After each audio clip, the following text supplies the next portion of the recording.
Muy buenas tardes, estimados participantes. Somos B-Lawyer y en coorganización con el Grupo de Historia del Derecho del Instituto Ribagüero, presentamos las jornadas académicas en homenaje al legado del profesor Carlos Ramos Núñez y su contribución al derecho civil.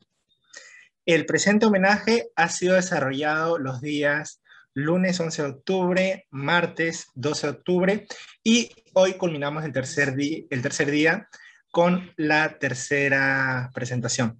Nos van a acompañar el día de hoy los profesores Héctor Campos, Roger Vidal, Renzo Nores y Damián González. ¿Sí? Antes de empezar con la primera presentación, debemos de mencionar que el doctor Carlos Ramos Núñez fue magistrado del Tribunal Constitucional del Perú, jurista, escritor e historiador del derecho peruano. Fue director de la Academia de la Magistratura del Perú en el año 2004, siendo elegido magistrado del Tribunal Constitucional del Perú para el periodo 2014 y 2019 por el Congreso de la República de nuestro país, en donde por unanimidad es designado director general del Centro de Estudios Constitucionales, órgano académico del Tribunal Constitucional. El doctor Carlos Ramos Núñez fue abogado por la Universidad Católica de Santa María. Formó parte de la primera promoción de la maestría en Derecho Civil de la Pontificia Universidad Católica del Perú en el año 1987. Bajo la asesoría de Fernando Trasinés, preparó la tesis Torillo Pacheco, jurista peruano del siglo XIX, que publicó con el Fondo Editorial de la PUC en el año 1993. Recordar que en el año 1992 ganó una beca a Italia para estudiar en la Universidad La Sapienza de Roma y con el patrocinio del profesor Sandro Cipani participó en proyectos de investigación para la Universidad Tor Vergata de Roma hasta el año 1995. En Lima obtuvo el grado de doctor en Derecho en la PUC, sustentando en 1999 la tesis Las columnas de la ley, historia social del Perú, siglos XIX y XX. Estimados participantes, en estos momentos vamos a empezar con el desarrollo de la primera presentación.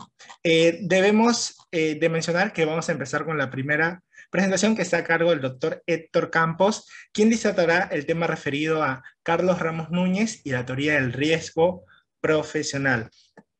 Esta presentación ha sido grabada. El doctor Héctor Campos nos ha brindado el material y en estos momentos vamos a proceder a compartirlos. ¿Sí? Unos momentos, por favor.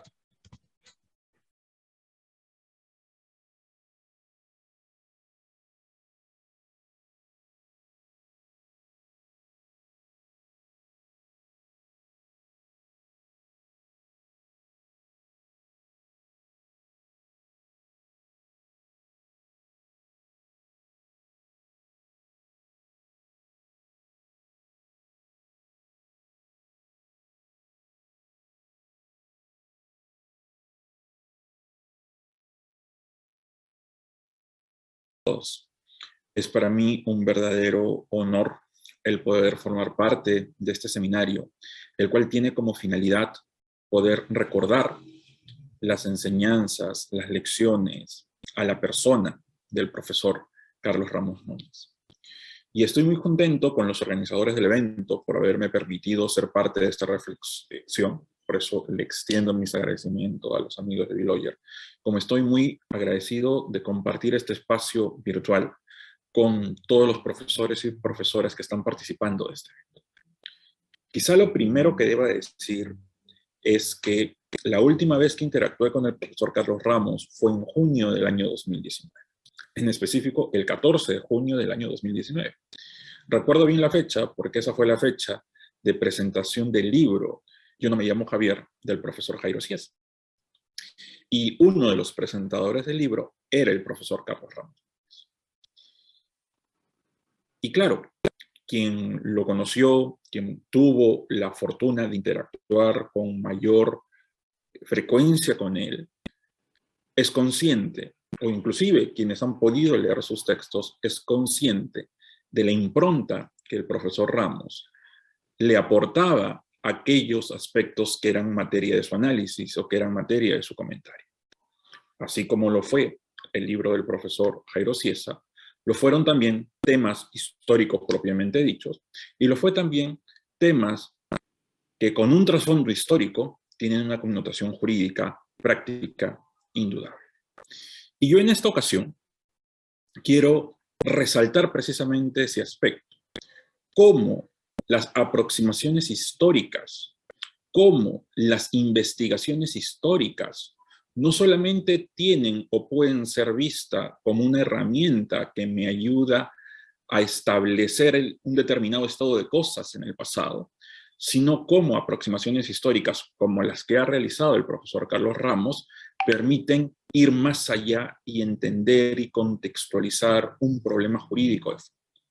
Por eso he considerado propicio recordar al profesor Carlos Ramos, no centrarme en un artículo o en una parte de su producción que esté centrada solo, única y exclusivamente en el ámbito histórico, sino he preferido centrarme en un texto del profesor Carlos Ramos, publicado en el año 2004, en el libro Homenaje al profesor Lizardo Taboada Córdoba, coordinado por los profesores Eliezer León, Rómulo Morales, Freddy Escobar y Eric Palacios, y en el que existe un aporte del profesor Carlos Ramos con el título La teoría del riesgo profesional, expresión militante de la economía contemporánea. Este texto me parece un muy buen ejemplo de la, repito una vez, importancia de realizar aproximaciones históricas para el cabal entendimiento de problemas jurídicos. Y qué mejor que recordar al profesor Carlos Ramos a través de su obra. Este artículo tiene 4 partes. Una parte dedicada al estudio de los orígenes de la ley que por primera vez reguló la responsabilidad por accidentes profesionales, por infortunios laborales en el Perú. En segundo lugar, la ley y los antecedentes de la misma. En tercer lugar, los avatares del proyecto. Y por último, el contexto normativo que surgió luego de la emisión de la ley. De estas 4 partes me quiero concentrar en las 3 primeras. La última es una parte pequeña, ¿sí? Pero las 3 primeras me parecen sustanciosas porque cada una de ellas refleja un diferente aporte de los análisis históricos en el derecho. Esos aportes se pueden resumir de la siguiente manera. La historia ayuda a contextualizar los discursos jurídicos. La historia ayuda a realizar un juicio contextualizado de una determinada realidad normativa. La historia nos ahorraría que volvamos a discusiones circulares. Estas 3 ideas se desprenden de los 3 primeros capítulos, de las 3 primeras partes de este artículo del profesor Carlos Ramos. Quiero mostrar por qué. Voy con el primero. La historia contextualiza los discursos políticos. El profesor Carlos Ramos inicia un análisis respecto de la ley 1378, publicada en el año 1911 bajo el gobierno del presidente Augusto de Leguía, y en la cual se regula por primera vez que el criterio para poder responsabilizar a los empresarios por los infortunios laborales, pensemos en la muerte o pensemos en las lesiones físicas que haya habido o que haya podido haber sufrido un trabajador, un obrero, serían trasladadas al empresario. Esa responsabilidad es del empresario, pero no a título de culpa, sino que es una responsabilidad basada a título de un riesgo profesional. Y en esta primera parte del artículo, denominada Los orígenes de la ley, yo creo que el profesor Carlos Ramos, no sé si consciente o inconscientemente, realiza un aporte tremendo a la necesidad de contextualizar discursos jurídicos. ¿A qué me refiero? En el ordenamiento peruano se ha discutido mucho sobre en qué casos la responsabilidad subjetiva debe ser una respuesta para la víctima o una alternativa de respuesta para la víctima, o en qué otros escenarios la responsabilidad objetiva por riesgo, por exposición al peligro, debe ser el camino por el cual la víctima puede obtener una indemnización. Esa discusión en el Código peruano, diríamos en el Código del 84, tiene una respuesta, porque tenemos una cláusula normativa de responsabilidad por culpa en el 1969 y una responsabilidad objetiva basada en el riesgo, en la exposición al peligro, en el artículo 19.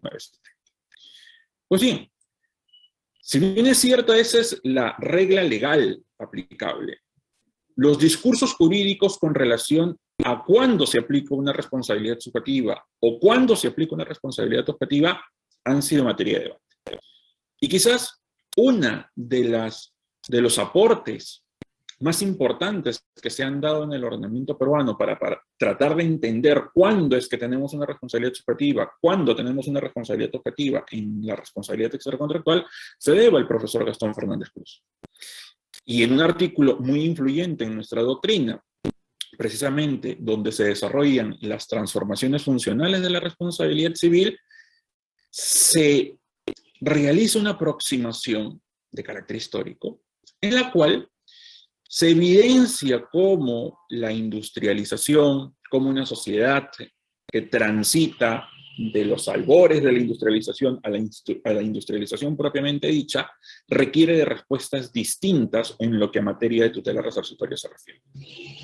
Y esa aproximación histórica es una aproximación que trata de reflejar una situación de la realidad, y se ponen ejemplos de la realidad europea, se ponen ejemplos de la realidad americana, de cómo esta industrialización, este incremento en la cantidad y el número, en la cantidad y la gravedad de los accidentes, terminaría justificando que abandonemos una regla de responsabilidad subjetiva, donde la víctima tiene que probar la culpa, una regla de responsabilidad subjetiva, donde precisamente por la dificultad probatoria de la culpa, los casos donde el presunto responsable va a ser considerado como tal disminuyen, varíen por un esquema en el cual tengamos una responsabilidad objetiva.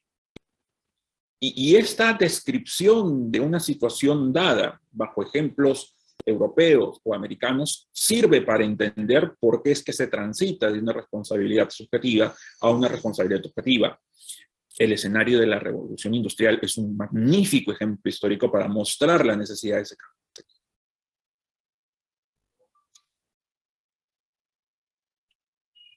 Sin embargo, siendo ese diagnóstico correcto, yo creo que contextualizar ese discurso sobre la base de la realidad peruana es necesario precisamente para comprobar si esa misma discusión con relación a que la industrialización justifica la objetivación de la responsabilidad se presenta también entre nosotros o se ha presentado también entre nosotros. Esa contextualización la da la historia y esa contextualización, o un ejemplo de esa contextualización, la da el profesor Carlos Ramos en esta área. El profesor Carlos Ramos, sobre la base de los aportes de David Matos, un texto de 1905, o de Joaquín Capello, con un texto de 1895, muestra cómo el fenómeno de la industrialización se puede ver bien en clave de historia comparada, se presentó también en nuestro sistema. Y muestra cómo hubo toda una discusión, sobre todo con vinculación a los accidentes laborales, para precisamente poder establecer si es que la respuesta de responsabilidad subjetiva que daba el Código Civil de 1852, que era el vigente en ese momento, era suficiente para atender los reclamos de las víctimas de accidentes laborales. El profesor Carlos Ramos toca especialmente, si bien es cierto, pone el esquema o plantea un esquema donde los desarrollos a nivel de minería, a nivel de agricultura, a nivel de transporte aéreo y ferroviario entre el 1890 y 1920 implicaron un cambio de la forma como se venían realizando las prestaciones de trabajo en el ordenamiento peruano y la correspondiente existencia de una mayor exposición a una situación de peligro. Muestran que ese discurso europeo, que ese discurso americano es perfectamente reconocible en el sistema peruano. Y es más, el profesor Carlos Ramos muestra, y creo yo con expresiones muy gráficas, cuál era el sentir en esa época con relación a la indemnización que tenían que pagar los empleadores por los accidentes sufridos por los trabajadores. hay dos frases que a mí me parecen cruciales. El profesor Ramos dice que estas indemnizaciones en ese momento eran percibidas como una suerte de un reflejo altruista del empresariado. Y en segundo lugar, que no se tenía la conciencia de que el deber indemnizatorio se justifica en un deber legal, precisamente por la connotación subjetiva que tenía la responsabilidad civil, eminentemente subjetiva, sin inversión de carga de la prueba, sin presunción de culpa en el Código de 1852. Me refiero a la responsabilidad extracontractual, aplicable también a la responsabilidad por culpa contractual, ciertamente. Y termina de mostrar este contexto histórico de industrialización como justificativo para cambiar el criterio de imputación en este sector de responsabilidad. Por ejemplo, el análisis de un caso emblemático para la época, un caso llevado a cabo por Clotilde de Granda contra la empresa eléctrica asociada, en el cual Clotilde de Granda era la viuda de Isaac Chueca. Isaac Chueca era un conductor de un tranvía urbano, estos que funcionaban con cables eléctricos que se tendían de forma aérea, ¿okay? Y que había fallecido al haber impactado este tranvía con otro tranvía que se encontraba estacionado previamente. Y nos muestra el profesor Ramos cómo es que la discusión empieza a centrarse a nivel de culpa, en encontrar la culpa en la empresa eléctricas asociada,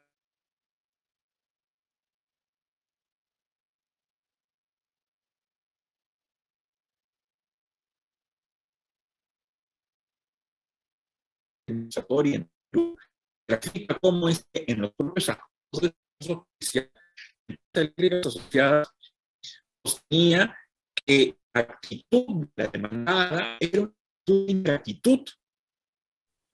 Y era una situación de ingratitud porque ya había recibido un fondo destinado para el auxilio y para el sepelio del trabajador. Entonces, un escenario como este, donde la industrialización se puede percibir en el ordenamiento peruano, un escenario como este, donde es esa industrialización la que justifica para los escenarios de responsabilidad contractual la necesidad de virar de un sistema de responsabilidad subjetivo a un sistema de responsabilidad objetivo, creo yo, ayuda a sentar este discurso teórico que mencionaba al inicio sobre la base de la realidad peruana, encontrando una perfecta correlación entre una aproximación jurídica dogmática y una constatación de esa preocupación jurídica dogmática a nivel de las características históricas que uno puede encontrar en nuestra sociedad. Paso a la segunda enseñanza de este texto. La historia ayuda a realizar un juicio contextualizado de las normas jurídicas. En la segunda parte de este artículo, muestra el profesor Carlos Ramos los antecedentes históricos de la ley 1378. Y realiza un análisis que me parece necesario al momento de realizar juicios de valor respecto de normas que han sido emitidas en una situación previa, en una situación económica, en una situación social previa a la existente en el momento en el cual se pretende realizar esa crítica. Y es que el profesor Ramos grafica perfectamente los parámetros académicos, los parámetros sociales y los parámetros institucionales en los cuales se inserta esa reforma. Esta forma de proceder a nivel metodológico particularmente me parece importantísima, porque empieza, por ejemplo, el profesor Ramos indicando cuáles eran las investigaciones a nivel de la academia, a nivel de tesis universitarias que se habían realizado con relación a los accidentes laborales. Y remarca las tesis de Francisco Lanata en 1901, de Agustín Mujica en 1905, de José Ramírez Gastón en 1907, de Luis Miro Quesada en 1901, de Emilio Castellari Cobian en 1903. Y cómo ya se podía percibir desde la academia una suerte de preocupación por las limitaciones que imponía un régimen de responsabilidad subjetivo para afrontar el ámbito de los accidentes laborales. Es más, no se queda solamente en la posición académica, sino que va al trasfondo social, destaca, por ejemplo, las demandas obreras que se habían dado por obtener una regulación para este tipo. Apunta el profesor Ramos las implicancias institucionales, la posición que, por ejemplo, la Corte Suprema de Justicia entre 1903 o 1904 y desde el propio Ejecutivo, desde el propio Legislativo, se dieron para poder obtener un cambio en la regulación que responda a este nuevo contexto social que se había expuesto en la primera parte del texto. Conocer el trasfondo social, el trasfondo cultural, el trasfondo institucional, el trasfondo académico es tremendo para poder comprender cuál es el sentido de una determinada regulación en un momento histórico determinado. Y eso lo hace el profesor Carlos Ramos. Y hacia el final, no hacia el final, desde la mitad de esta segunda parte, el profesor Ramos ingresa al estudio de una figura que es tremendamente importante en la regulación del derecho de las compensaciones basadas en el riesgo profesional para el ámbito laboral, porque empieza a delinear, a diseñar la figura del principal propulsor de esta reforma, el profesor José Matías Manzanilla, profesor de Economía Política, profesor de Legislación Económica en la Universidad Nacional Mayor de San Marcos. Y cómo esta figura, que fue rector de San Marcos, que fue decano del Colegio de Abogados, que participó del Partido Civil, en opinión del profesor Carlos Ramos, más por una convicción progresista que por haber pertenecido a una clase económica o social determinada, y que llegó a ser incluso presidente del Consejo de Ministros, fue hacia 1896 en un foro académico en el que plantea esta tesis de si es que el trabajador sufre un daño como consecuencia de la actividad profesional realizada en el ámbito de su centro de labores, pues entonces el empresario es el encargado de reparar este daño. Sin un análisis de culpa, sino porque asume el riesgo de la propia prestación laboral dada por el trabajador, prestada por el trabajador. De hecho, en 1806 presenta una ponencia con un título extenso, pero que grafica la tesis central de su postura. El artículo, o su discurso del profesor José Matías Manzanilla se titulaba "Al contemplar el creciente empleo de las máquinas y de sustancias peligrosas, ha de admitirse la justicia de la teoría del riesgo profesional, que envuelve la obligación del empresario de indemnizar por los accidentes sobrevenidos a los obreros". Uno no puede juzgar la ley 1378 de 1911, no puede establecer si nuestra actual regulación laboral de seguridad y salud en el trabajo o de enfermedades ocupacionales es mejor o es buena o necesita ajustes o necesita modificaciones si uno no toma en cuenta esta realidad normativa previa y poder tomar el pulso del legislador frente a una situación gráfica determinada. Y cómo ya en 1911 había esa sensibilidad expresa por parte del legislador, sensibilidad por parte de ciertos legisladores, y ciertamente por parte de otros no, como veremos en un momento, pero que implicaban una renovación del régimen de responsabilidad a nivel laboral. Esto que es tremendamente importante en los análisis históricos, el contextualizar la discusión de los debates normativos, la realiza el profesor Carlos Ramos en este artículo. Y eso me parece un aporte tremendo. Tremendo, sobre todo en un área como es el derecho laboral, con el mayor respeto a los especialistas en el derecho laboral, donde la investigación histórica no se encuentra tan presente, con la importancia que reviste para evaluar la evolución e involución de una regulación normativa. Y para terminar, paso al tercer aspecto de este artículo, a la tercera enseñanza de este texto, y es cómo el conocimiento histórico nos ahorraría discusiones circulares. Hay una frase muy conocida, quien no conoce su historia está destinada a repetirla, atribuida a una parte, y es cierta, porque En la tercera parte de este artículo, el profesor Ramos muestra los avatares de este proyecto del proyecto de ley que al final acabó en ley, cómo empezó a discutirse hacia 1904, cuando en el gobierno de Pardo se le pide al profesor Matías Manzanilla que realice propuestas de proyectos de ley, y una de ellas era sobre accidentes laborales, y cómo esto se fue discutiendo progresivamente en 1905, en 1907, en 1908, hasta poder entrar en vigor en 1900. Muestra el profesor Carlos Ramos cómo el profesor Matías Manzanilla era contrario a la teoría del delito para este tipo de accidentes, cómo era contrario a la teoría de la falta contractual, considerando a la primera inaceptable, considerando a la segunda artificial y a ambas insuficientes. Pero en lo que me quiero detener es que el profesor Ramos destaca una relación de argumentos que se dieron en contra de esta ley. Y yo quiero que por un momento prestemos atención a estos argumentos, que se daban, repito, en el contexto 1905-1908. 1905-1908. Esta normativa se planteaba desde una perspectiva crítica, comprometerían las reservas industriales. Hacer responsable objetivamente al empleador sería perjudicial para la naciente industria. Hacer responsable al empleador repercutiría en los salarios de los trabajadores y se generarían desincentivos para los empresarios para que puedan contratar a trabajadores. Una normativa de este tipo desalienta el espíritu de la empresa y de la capitalización. Una normativa de este tipo generaría la ruina de los patrones y eso conllevaría a la miseria de los obreros. Salvo mejor parecer, estos argumentos planteados en 1905, 1907, 1908, son argumentos que aún los vivimos, aún los escuchamos.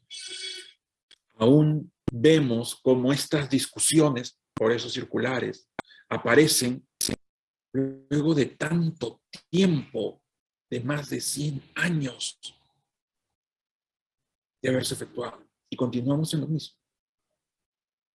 La historia ayuda precisamente a evitar que estas discusiones se repitan y que sigamos anclados en lo mismo y discutiendo sobre lo mismo. De esto era consciente el profesor Carlos Ramos. Y este me parece el tercer aporte crucial que uno puede captar, comprender a partir de las enseñanzas de este texto, repito, la teoría del riesgo profesional, expresión militante de la economía contemporánea, que es un texto que yo recomiendo abiertamente que lo puedan leer, repito, para entender cuál es la importancia y la utilidad de las aproximaciones históricas en los discursos públicos.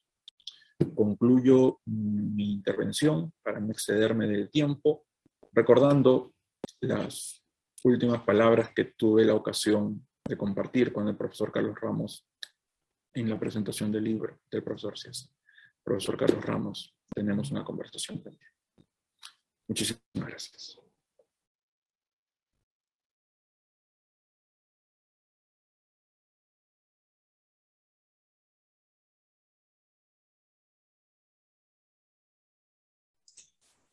Muchísimas gracias a la presentación desarrollada por el profesor Héctor Campos sobre Carlos Ramos Núñez y la teoría del riesgo profesional. Ha sido todo un agrado contar con su participación.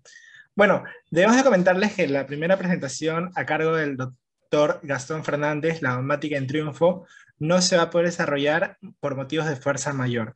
¿Sí? El doctor se excusó el día de hoy y le brindamos los mejores deseos para que todo le salga bien. En estos momentos vamos a continuar con la presentación del profesor Roger Vidal, quien disertará el tema referido a el profesor Carlos Ramos, pluma de la historia del derecho civil peruano.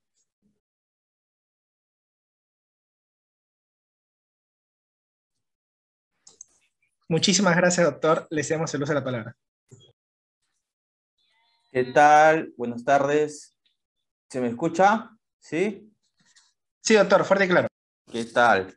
Bueno, primero quiero sumarme al agradecimiento a Web Lawyer por esta importante iniciativa, Voy a permitirme compartir pantalla. Por favor, saludar también a los profesores que están presentes, profesoras y a toda la comunidad jurídica. Por favor, les pido que me permitan compartir pantalla. Sí, está activado, doctor. Ok, perfecto. Bien, bueno, en esta oportunidad no voy a analizar de manera tan profunda como lo dice el profesor Héctor Campos.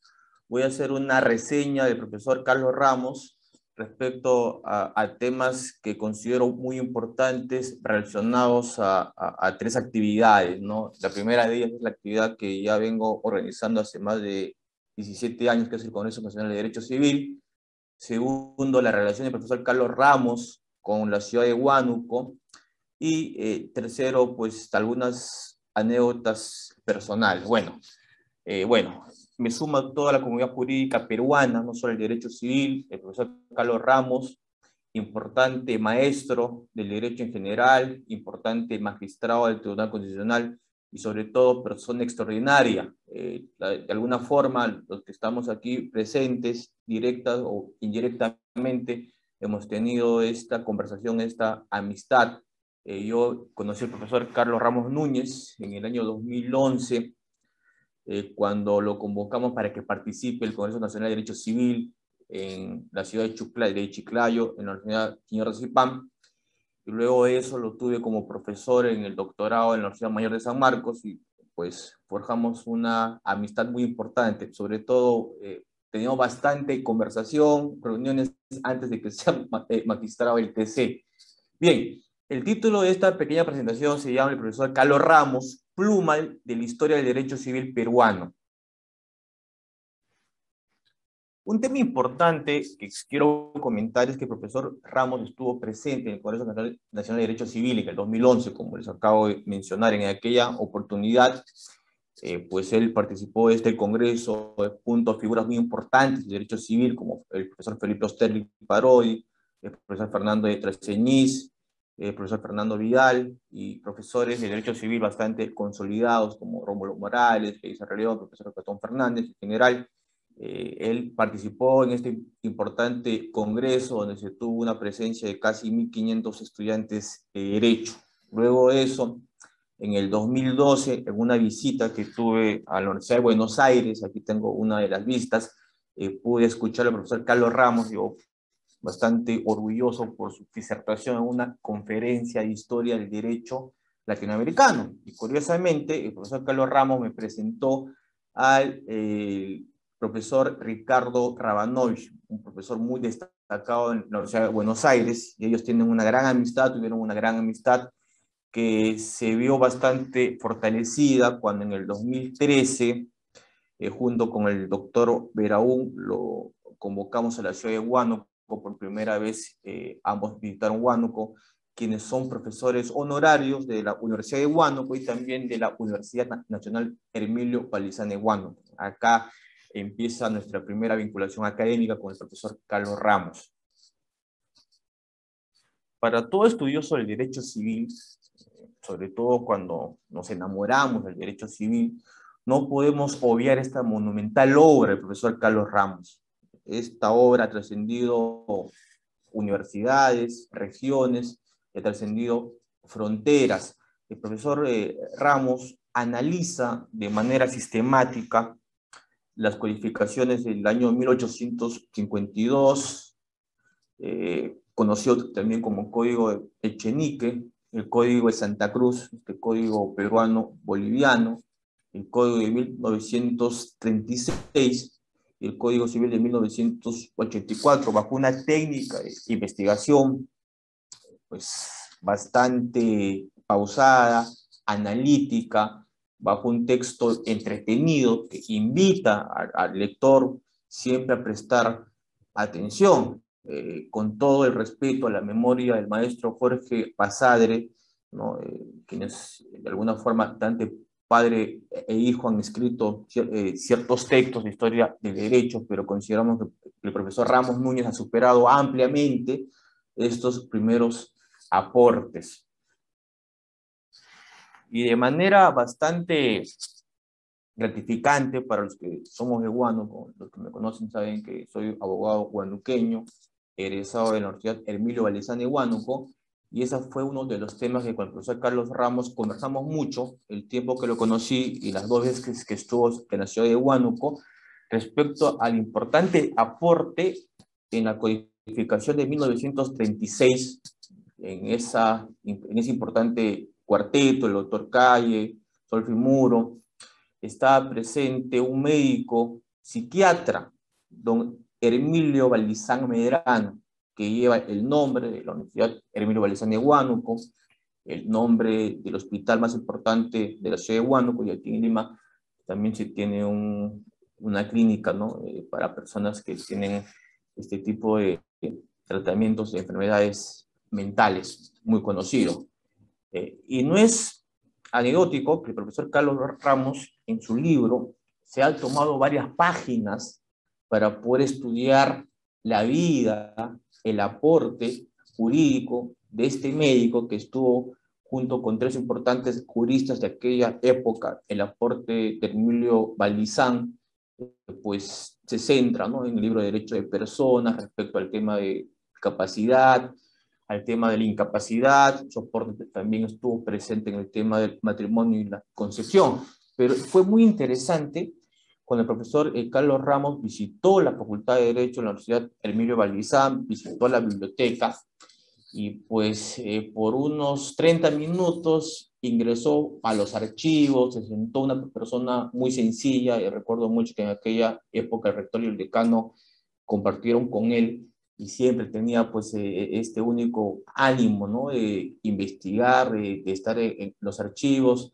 Nos donó libros muy importantes que se dejaron en la biblioteca y algunas tomas fotográficas que se perdieron en el tiempo, y espero en algún momento las vuelva a encontrar, pero este tema sí es de resaltar, ¿no? En la obra el profesor Carlos Ramos dedica importantes páginas a Hermilio Valdizán y el aporte que tiene este codificador huanuqueño en este código de 1936.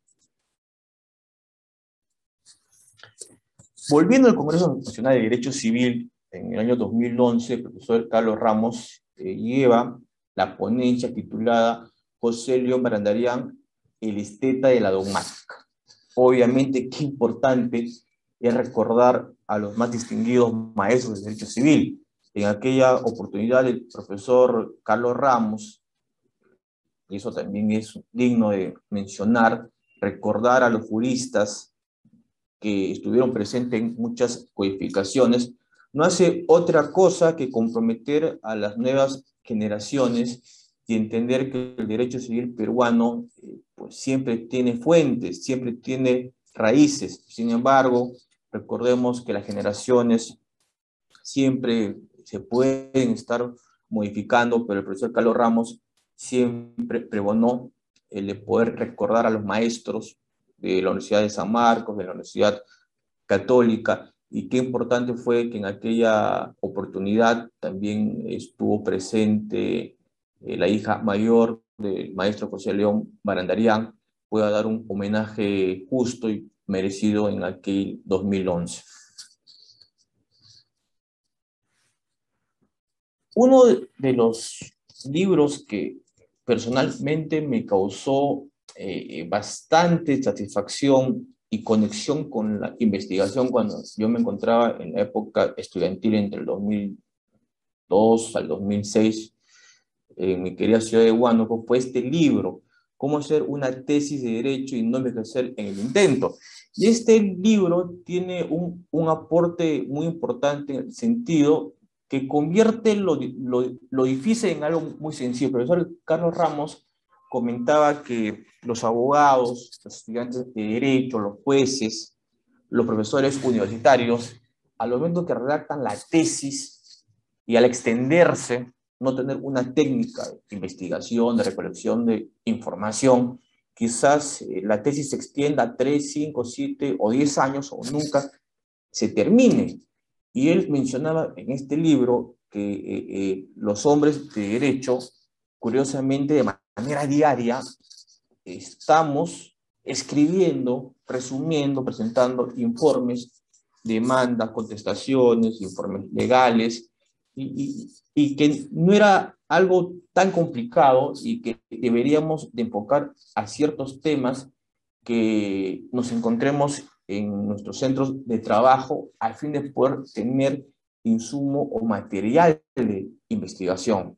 Es importante esto porque en este libro el profesor Ramos también hace una importante reseña de muchas tesis de abogados connotados de épocas ya bastante alejadas, y brinda una luz al final del túnel, porque antes de este libro no se tenía pues, un libro estrictamente de derecho, escrito por un abogado, por un investigador, por un profesor universitario, que pueda generar que este primer contacto de este investigador de pregrado y de posgrado sea algo sencillo. Y eso lo trasladó en sus clases de maestría y doctorado en San Marcos, ¿no? Sus clases, él nos brindaba pues con total lucidez, sencillez, y generando que la investigación pues pueda ser algo apasionante, ¿no? Y no algo que nos genere quizás huir, que nos genere pavor, como en algunas oportunidades suele pasar con el tema de la metodología en ciertas universidades, o el famoso asesor metodológico, que no siempre coincide con el asesor temático.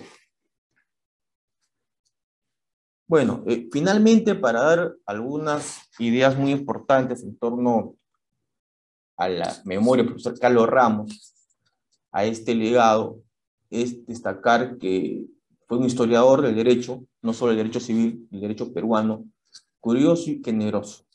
Universidad que él visitaba, siempre entregaba sus libros, era una persona de buscar conversaciones, reuniones con los decanos, con los estudiantes. Por lo menos yo puedo dar fe que este tipo de actividades lo hizo en Huánuco, en Tacna, en Chiclayo, en Trujillo, y que pues él tiene una proyección a nivel nacional e internacional. Siempre esta conversación pausada, generosa, recordando fechas, momentos, era momentos que uno tenía que tomar nota y seguir aprendiendo de él. Y eso me lleva también a lo segundo, estas conversaciones que se convierten en horas. Me recuerdo en una actividad que se organizó en la Universidad Nacional de Trujillo, coincidimos con el profesor Carlos Ramos. Me acuerdo que estuvimos por 4 horas compartiendo un restaurante pequeño frente a la playa de Huanchoco en Trujillo. Esta conversación se extendió por 4 horas. Las conversaciones eran muy entretenidas, divertidas, y siempre pues ejerciendo su amplio conocimiento del contexto jurídico, político y del arte en muchas épocas y situaciones de nuestra república.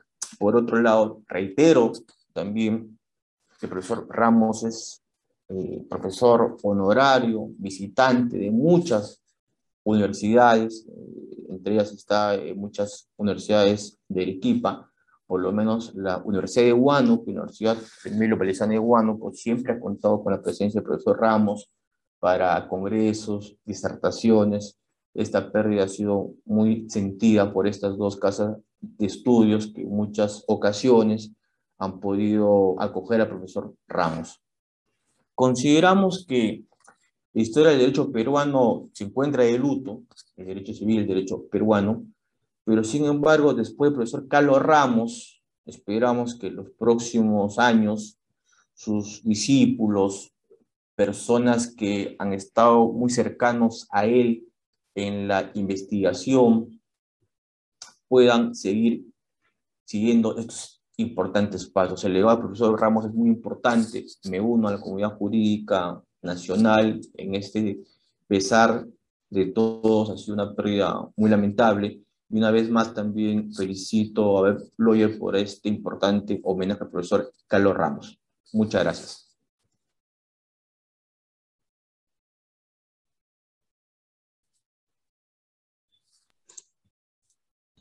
Muchísimas gracias, estimado profesor, por las palabras dedicadas al doctor Carlos Ramos en su disertación referida al profesor Carlos Ramos, pluma de la historia del derecho civil peruano. Ha sido todo un placer contar con su presencia y estoy seguro que al doctor Carlos Ramos le hubiera encantado escucharlo. Muchísimas gracias por su apoyo el día de hoy. Estimados participantes, en estos momentos vamos a hacer un ligero break para la iniciación de la presentación del doctor Renzo Nores, que está programada para las 7 de la noche. Así que en esos momentos vamos a poner una ligera introducción del evento y regresamos en 10 minutos. ¿Sí? Gracias.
Muy buenas noches, estimados participantes, muy buenas noches, estimada comunidad.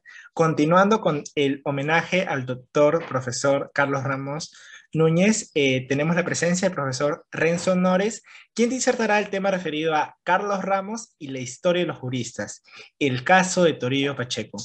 Estimado profesor Renzo Nores, le brindamos el uso de la palabra. Muchísimas gracias. Muchas gracias, Fabián. Muchas gracias y felicitaciones a Bill Lawyer por la organización del homenaje a Carlos, y para mí pues es un honor estar aquí con ustedes. Les agradezco también por toda la ayuda, ¿no? Por los problemas con los enlaces. Realmente pues no soy un ducho digital, así que les agradezco por ello.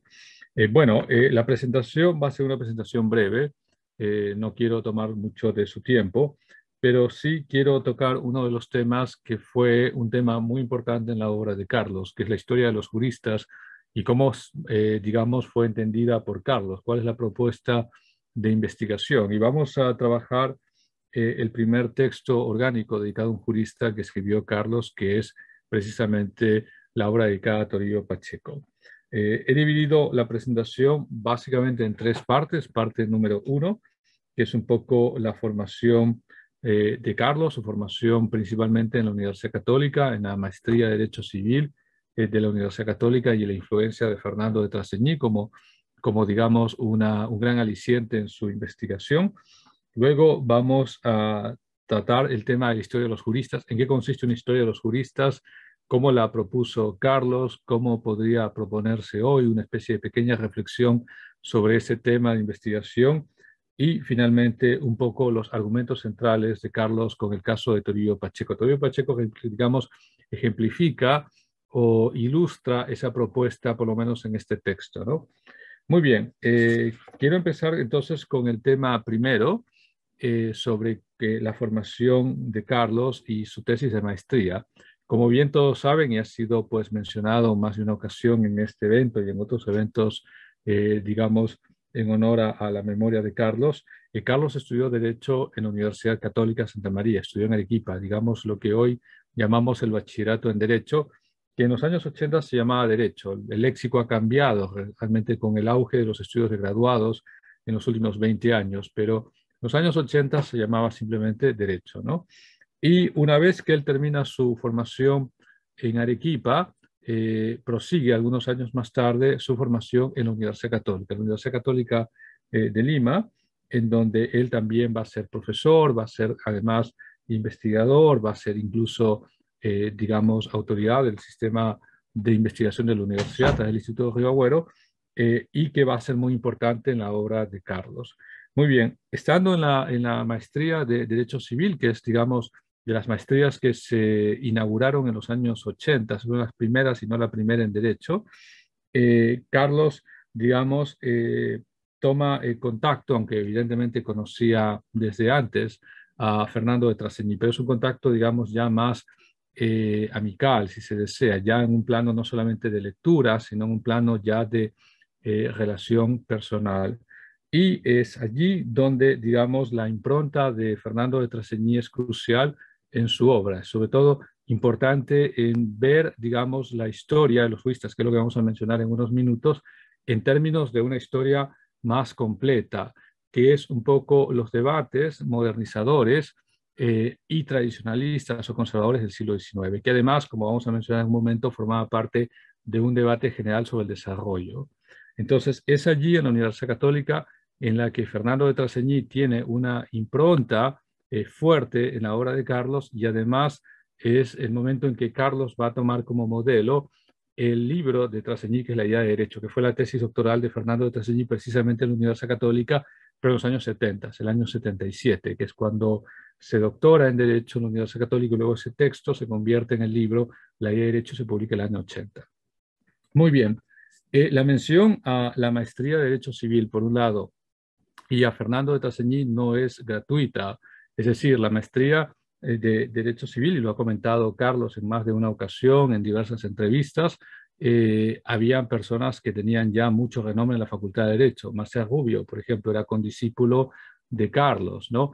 Y Carlos vio en esa promoción un interés por la vida intelectual del derecho. Es decir, no era una maestría pensada solamente en términos profesionales, sino también en términos intelectuales y académicos. Y Marcel Rubio, pues, es mencionado en más de una ocasión en las entrevistas de Carlos. Muy bien. El otro elemento importante de la centralidad de la Universidad Católica en este giro metodológico de Carlos tiene que ver con la influencia de Fernando de Trasseñí. Los que, bueno, conocemos la influencia de Fernando de Trasseñí en la historiografía jurídica peruana y en el derecho en general, viene marcada por dos grandes libros, ¿no? La idea de derecho, publicada en el año 80, Siriaco Urtecho, publicado en el año 81. Pero Fernando Trasseñí había empezado a publicar una serie de artículos sobre teoría jurídica, sobre debates de filosofía jurídica, sobre, digamos, documentos de compraventa de esclavos, o sobre el desarrollo, o sobre también el rol del abogado político, perdón, del rol político del abogado litigante, que anticipa un poco el texto de Siriaco en la revista de Derecho. O sea, la revista de Derecho de la Universidad Católica había acogido varios artículos de Fernando de Trasseñí antes de la publicación de sus libros, y lo había convertido él en un gran referente en términos de la renovación, no solamente del derecho civil, sino de la teoría legal y además de la historia del derecho.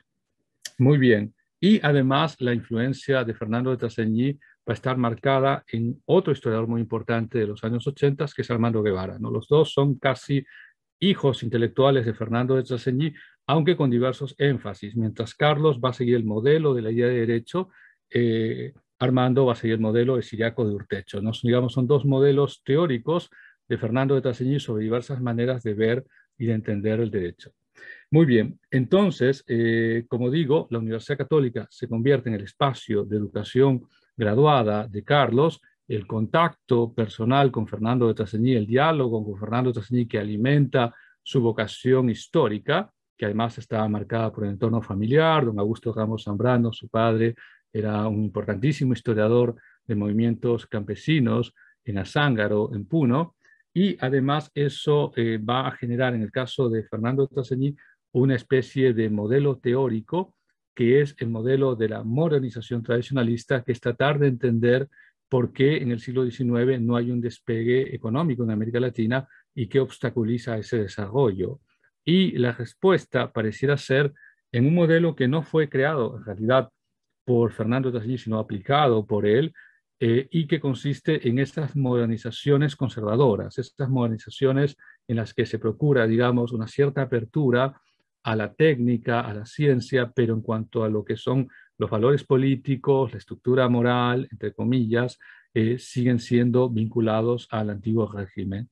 Y Unger, que es el autor de esta teoría, tomaba como ejemplo el imperio Meiji en Japón en el siglo XIX, en tanto que Fernando Trasseñí aplica el modelo para el Perú, para los juristas peruanos, y que Carlos reutiliza ese modelo para un jurista en particular. Entonces vemos una genealogía de ideas que van Unger, la teoría de la discusión del desarrollo, Trasseñí, la idea de derecho aplicado a toda la generalidad, sobre todo de juristas civilistas peruanos del 19, y Carlos, que lo aplica estrictamente al primer gran autor de un tratado de derecho civil, que es Toribio Pacheco, que además es un jurista arequipeño, ¿no? Hay también un pequeño sabor de reivindicación regional en esta investigación. Entonces, digamos, para cerrar este primer tema, la obra de Historia de los Juristas de Carlos no podría entenderse sin su formación en Lima, sin su vinculación con Fernando de Trasseñí y su dependencia teórica al modelo propuesto por Fernando de Trasseñí en los años 70 en su tesis doctoral. Yo creo que ese es un importante aspecto para poder entender, digamos, su obra primigenia. El segundo punto tiene que ver un poco con la propuesta, o sea, ¿qué significa ser una historia de los juristas? Muy bien, ya sabemos pues que hay todo este debate sobre los hombres de leyes. La pregunta es, ¿cómo hacemos una investigación? ¿Qué nos importa, qué nos interesa de una historia de los juristas, de una historia, digamos, de los hombres de derecho, de los abogados, de los jueces?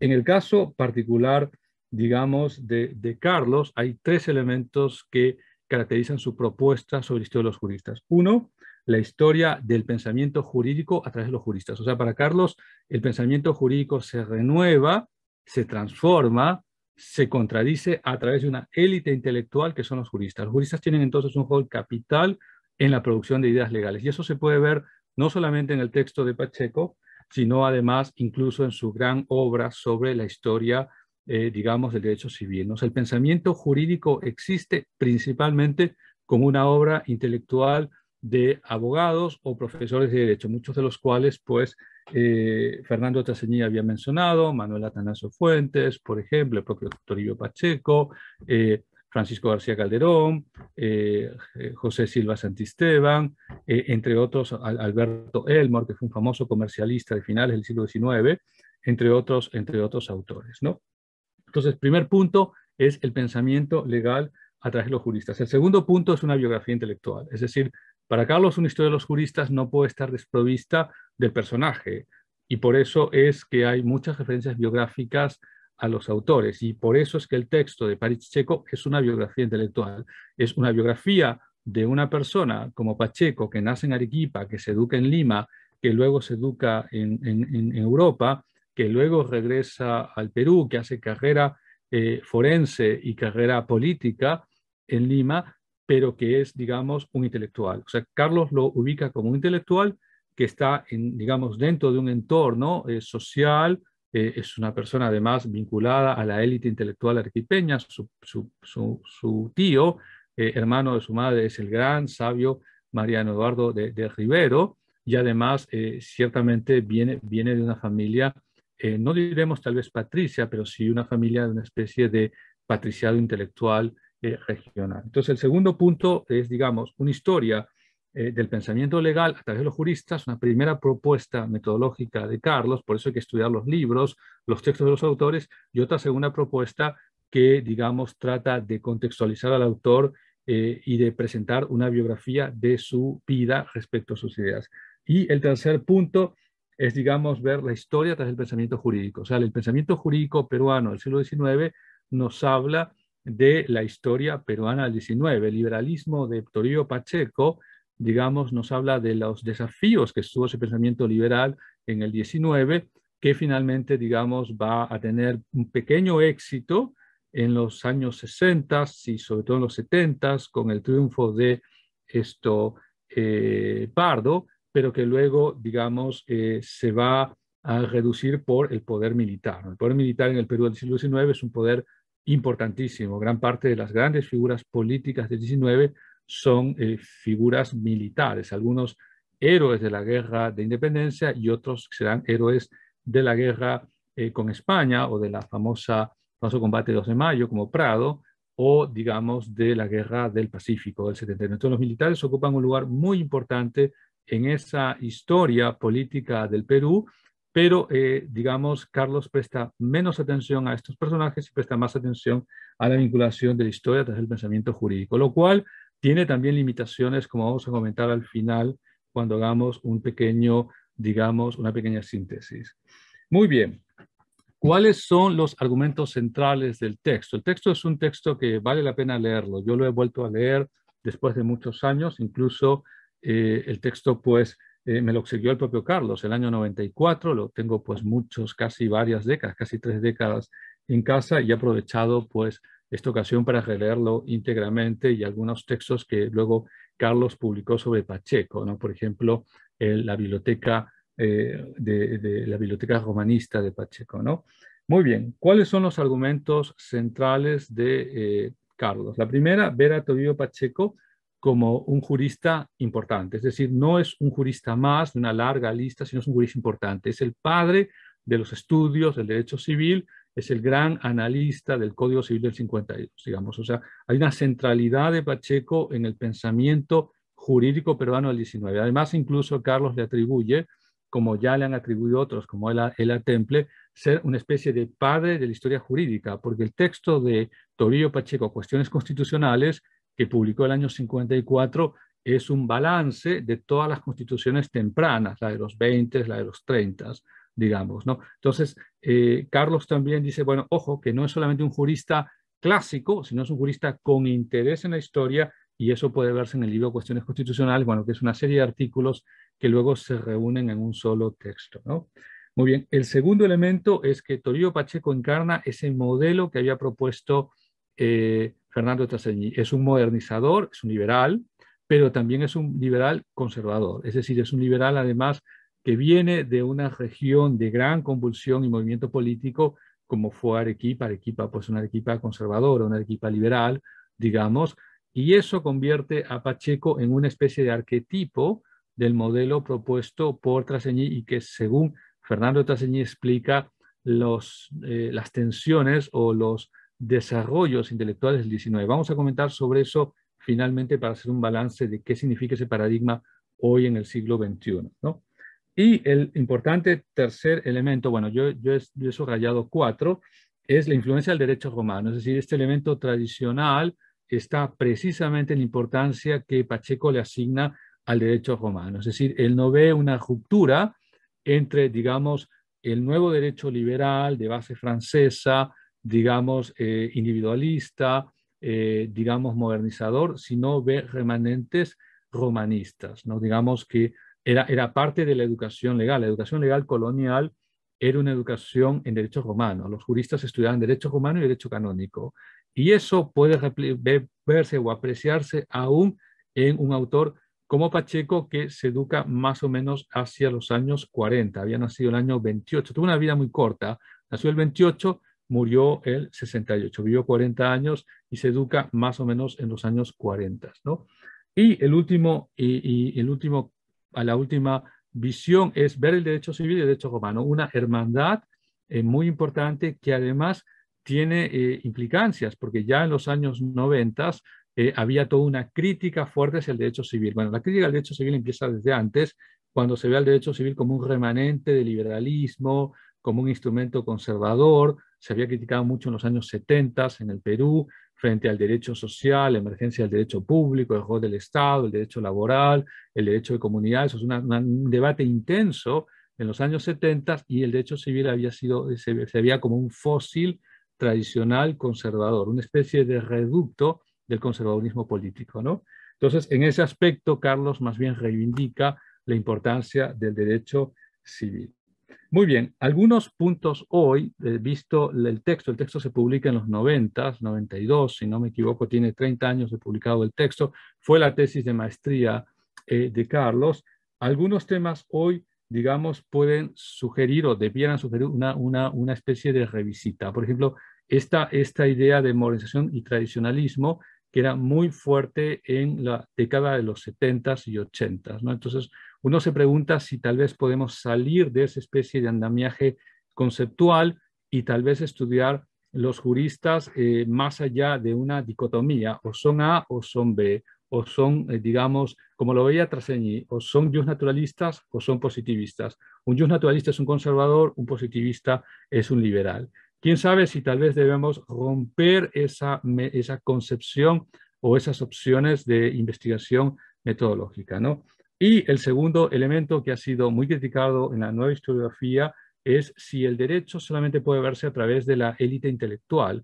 Y la nueva historia jurídica, que tiene pues muchos autores en América Latina, en Estados Unidos, en Alemania, una serie de autores que hoy más bien consideran que lo que hay que prestar atención es al derecho de la gente de a pie, es decir, precisamente romper la idea de que la historia del pensamiento legal depende de los grandes autores y prestar atención más bien al uso cotidiano del derecho. Entonces, eso, digamos, ha supuesto hoy una ruptura con el paradigma de la historia de los juristas, que era el paradigma que Carlos, digamos, compartía, que Carlos propugnaba y que, como digo, es un poco la herencia del libro de Fernando de Traseñi.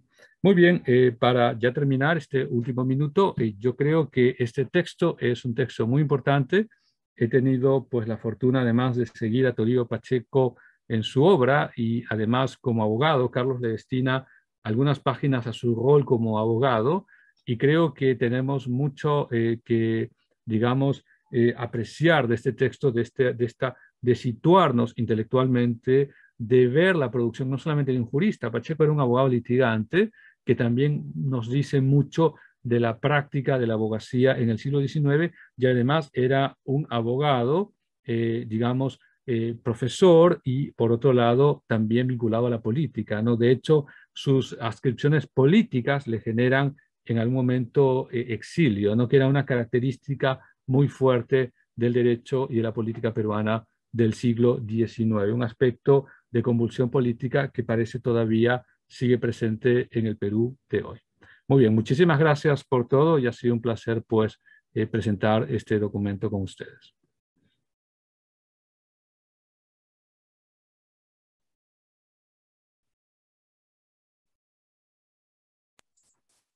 Muchísimas gracias, estimado profesor Renzo Nores, por el desarrollo de Carlos Ramos en la historia de los juristas. Fue un tema sumamente didáctico y estamos muy seguros de que al doctor Carlos Ramos Núñez le hubiera encantado. Muchísimas gracias por apoyarnos el día de hoy, estimado profesor. Estimados participantes, en estos momentos corresponde la participación del profesor Damián González, quien disertará el tema sobre el discurso del método o el método del discurso, la metodología de la historia del derecho civil de Carlos Ramos Núñez. Estimado profesor Damián González, le hacemos el uso de la palabra y le agradecemos por su apoyo. Muy bien, muchas gracias. Quería agradecer en primer lugar a la organización, Grupo Peruano de Historia del Derecho del Instituto Rigagüero, y a Bill Lawyer por organizar este homenaje y invitarme y hacerme partícipe de esto. Y hablando un poco de eso, cuando recibo la invitación, me preguntaba, ¿no? ¿Qué podría aportar? ¿Qué podría decir yo?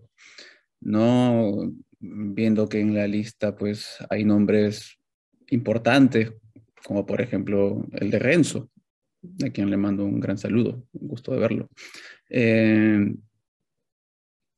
Así que traté de buscar en un aspecto más personal y recordé pues este libro que tengo aquí, que es el tomo número 2 de la historia del derecho civil peruano, un libro que a mí particularmente me significó mucho en mis primeros años universitarios.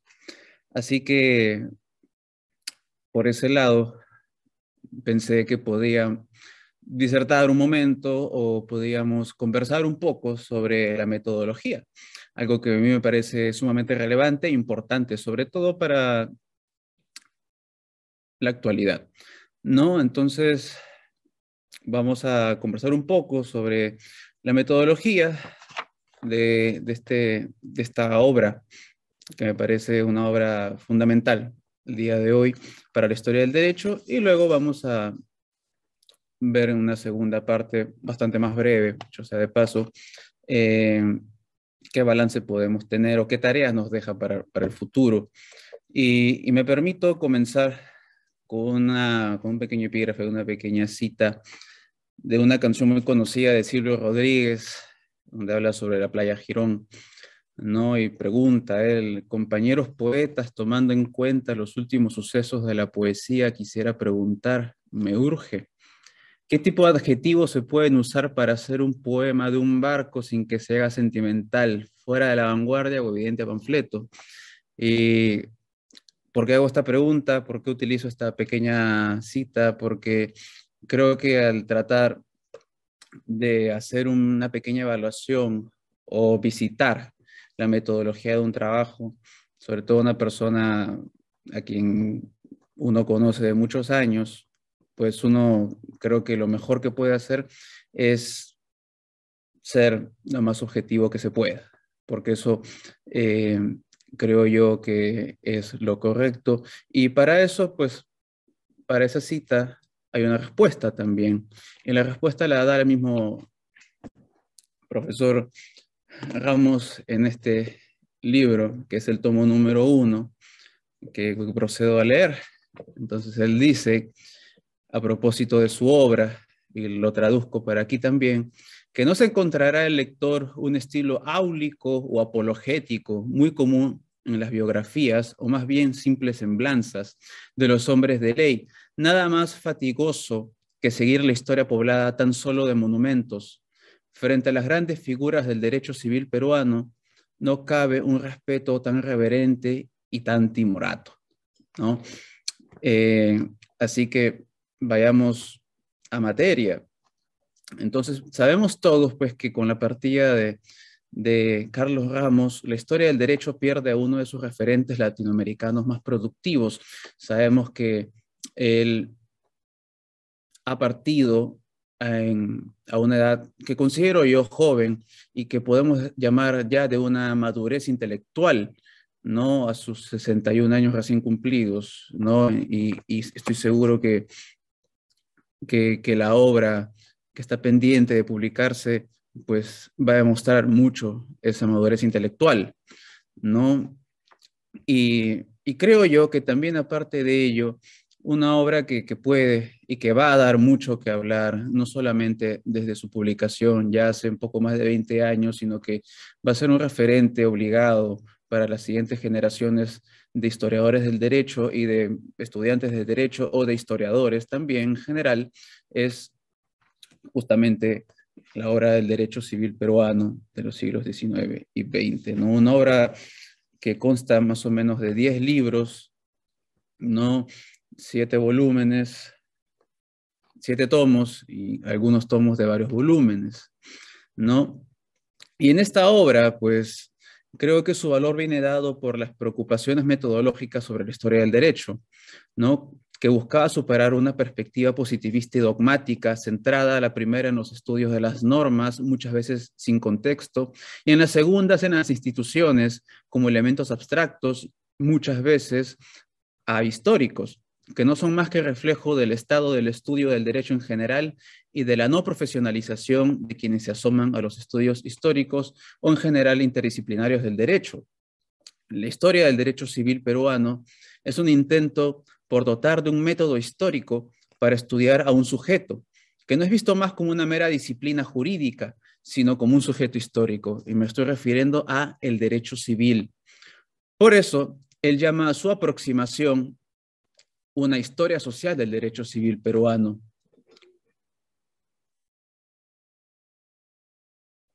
Con esto, estamos hablando ya de una superación crítica a las historias exegéticas, positivistas e institucionalistas, del mismo modo que pretende hacer una crítica a las historias de los grandes nombres y del centralismo que en nuestro país es moneda corriente.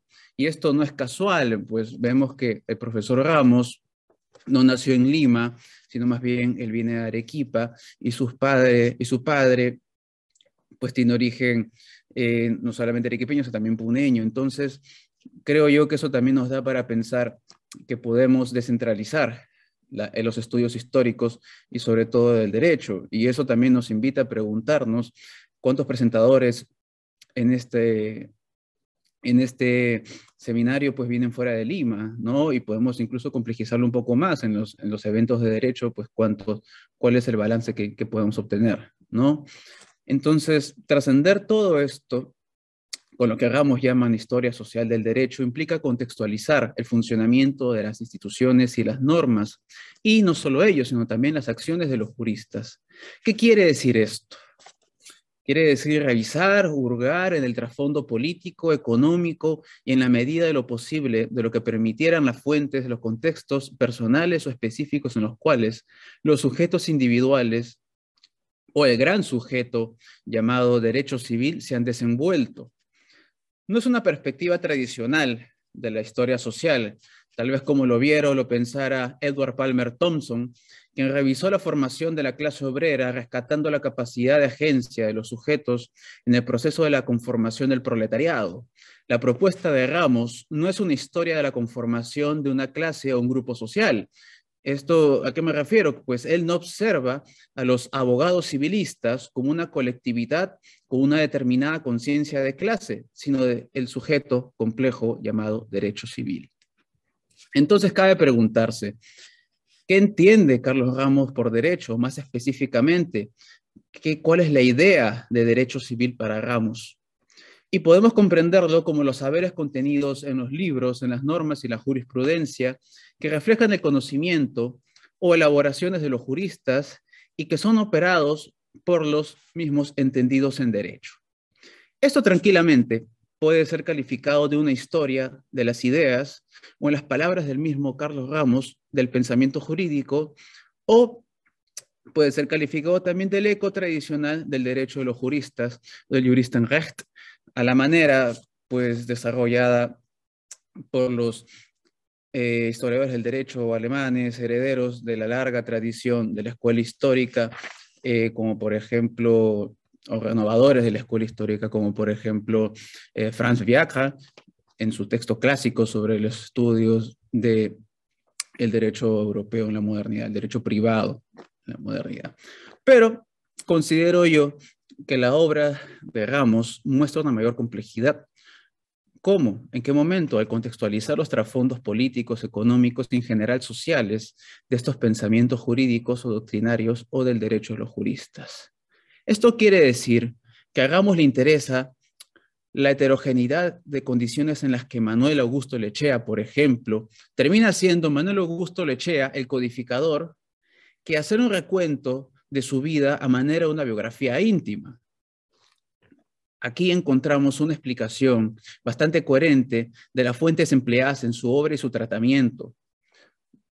¿Cuáles son las fuentes? Pues vemos esencialmente y en primer lugar libros de juristas, fuentes pues que han sido utilizadas mucho en los abordajes tradicionales de la historia del derecho. Pero no solo ello, sino aquí viene el elemento que creo yo que es innovador y que aporta al estudio y al número de fuentes a partir de los cuales se puede estudiar a la historia del derecho, que son las tesis, ¿no? Vemos a lo largo de todos los tomos que Carlos Ramos ha indagado, ha buscado, hurgado en los repositorios documentales las tesis no solamente doctorales, sino también tesis de bachillerato, y etcétera, ¿no? Vemos también que encontramos las revistas, escritos en general de los juristas y también folletos, ¿no? Como explica el mismo Carlos Ramos, el folletaje es un elemento importante para encontrar y ver el desarrollo del derecho mucho más allá de los grandes nombres.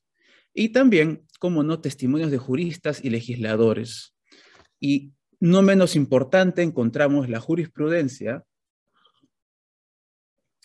también un elemento tradicional y clásico de fuente para los estudios históricos, y la normativa o producción legislativa. Un punto importante a tratar aquí es la delimitación geográfica o espacial de donde van a recabar estas fuentes, porque constituye una de sus mayores aportaciones al estudio de la historia del Perú, no solo la historia del derecho, sino la historia del Perú, pues Ramos aboga por una historia que quita del centro a Lima, como el único o principal centro de producción de conocimientos jurídicos. Esto nos tiene que hacer reflexionar desde dónde y para dónde se piensa el derecho en general y el derecho civil en particular. ¿Cuál es la geopolítica de los cambios en el derecho civil, tanto históricos como actuales? Eso nos plantea preguntas para los que estamos interesados en los estudios del derecho y más aún en los estudios interdisciplinarios del derecho. A saber, revisa los repertorios documentales de las localidades donde históricamente se han formado los abogados. Por ejemplo, la Universidad de San Marcos y la Universidad Católica en Lima, la Universidad San Agustín en Arequipa, la Universidad Nacional de Trujillo en La Libertad y la Universidad San Antonio de Abad en el Cusco. En cada una de estas localidades, y por si acaso no se limita a ellas, Ramos revisó repositorios de todo tipo, archivos públicos y personales, bibliotecas institucionales y privadas, hemerotecas, entre otros repositorios. Más allá de todo esto, y creo yo como uno de los balances más importantes, Carlos Ramos nos lleva a preguntarnos si existe o existió alguna vez un derecho civil peruano, o en todo caso, ¿cuál sería la particularidad de este? Venimos a reflexionar un poco y aunque es complejo hablar de un derecho civil peruano como una unidad homogénea o uniforme, debemos comprender que detrás de la pregunta sobre el derecho civil peruano está aquella narrativa de la historia nacional, ampliamente cuestionada al día de hoy desde las perspectivas globales, decoloniales, postcoloniales o la microhistoria. En ese sentido, considero que la obra de Ramos nos deja un gran legado al pensar en el derecho fuera del centralismo, al mismo tiempo que nos deja la tarea de mirar los diferentes niveles de acción del derecho, no solamente desde lo que podríamos llamar escalas micro o locales y globales, sino también desde la diversidad, observando los saberes jurídicos envueltos en las prácticas de los diversos colectivos que componen y habitan el territorio peruano, que muchas veces trasciende lo escrito en los libros y que otras veces encuentra en los libros mismos parámetros para guiar sus patrones de conducta. Considero que pensar en una obra de tales magnitudes es un proyecto intelectualmente muy ambicioso y he ahí dos de las virtudes más importantes del proyecto intelectual de Carlos Ramos. Número uno, es el intento más orgánico y mejor logrado de una historia de tal alcance. Ramos nos deja una valla muy alta para quien quiera seguir ese camino y creo yo que sería muy importante ello. Y en segundo lugar, y en esto estoy seguro que el doctor Ramos estaría de acuerdo conmigo, que esta historia, por más de ser un intento orgánico y mejor logrado, como he mencionado, no es una historia definitiva. Como todo buen libro, nos invita a cuestionarnos, nos invita a mirar más lejos, pero también nos invita a revisitarlo con la distancia del tiempo y con la misma distancia del tiempo que nos da pues el verlo y poder repensarlo. El mismo Carlos Ramos, en alguna conversación que tuvimos alguna vez, me comentaba que alguno de sus libros, o alguno de sus textos en general, si los escribiera pues al día de hoy, pues los escribiría de otra manera. Y creo que eso es algo que nos pasa a todos los que pensamos y escribimos investigaciones y proyectos, ¿no? Y en suma, la historia del derecho civil peruano de Carlos Ramos nos lega una metodología que puede, y creo yo que debe ser replicada en otras disciplinas del derecho, pero sobre todo nos deja un gran ejemplo del quehacer del historiador del derecho, que incluye sobre todo, y más que nada, una preocupación intelectual por tener una formación histórica sólida, que se informa sobre las últimas tendencias historiográficas y no solamente sobre ellos, sino sobre las discusiones metodológicas actuales. Es decir, que trasciende el amateurismo del que dice gustarle la historia y piensa que revisando normas del pasado ya está haciendo historia del derecho, o del discurso genérico sobre la importancia de la historia, pero que nunca llega a políticas concretas. Carlos Ramos es el ejemplo de la profesionalización del historiador del derecho, y creo que su obra nos deja una ruta para mirar y repensar el derecho desde muchas perspectivas y extender esta metodología, esta forma de entender el derecho hacia otras ramas. En una de las introducciones de sus volúmenes, pues comenta que está en ciernes pues una historia del derecho constitucional, no una obra que pues tal vez queda aún pendiente y queda justamente pendiente para quienes, para los que van a hacer mayor investigación jurídica en el futuro. Y eso es algo que creo yo que es el aporte más importante de Carlos Ramos, plantear una ruta, ¿no? Y antes de terminar, quisiera pues compartir un poco un pequeño agradecimiento que tengo el gusto que Carlos Ramos lo pudo leer, pues es un agradecimiento que lo puse en mi tesis doctoral, en mi tesis de abogado, mi tesis doctoral todavía lo estoy escribiendo, en mi tesis de abogado, de la cual fue parte del jurado, ¿no? Y que bueno, la voy a leer simplemente para concluir, y es: cuando estaba aún en los estudios generales letras, tuve mi primer acercamiento a la historia del derecho, mediante el curso de investigación académica, como lo he relatado en otros momentos.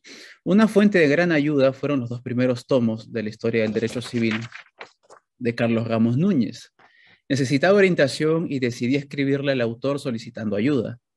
Recibí una gran lección de humildad cuando el doctor Ramos me citó para absolver mis dudas. Ese encuentro fue importante. Tal vez habría dejado mi proyecto inconcluso si no encontraba esas palabras de aliento para no desanimarme, ¿no? 5 años después de haber escrito esto, puedo decir que tal vez no estaría ahora escribiendo y haciendo investigación en historia del derecho si no hubiera sido por ese pequeño detalle.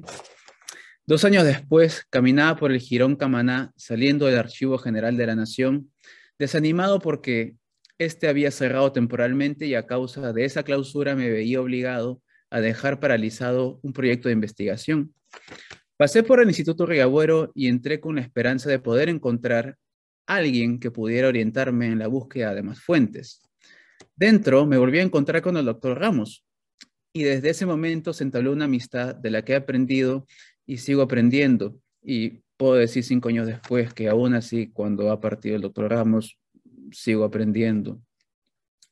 Por todo el apoyo que me ha brindado en esos momentos y por ayudarme a consolidar mi vocación de investigador y descubrir mi vocación docente, incluso mi agradecimiento. Muchas gracias, doctor Ramos. Muchas gracias.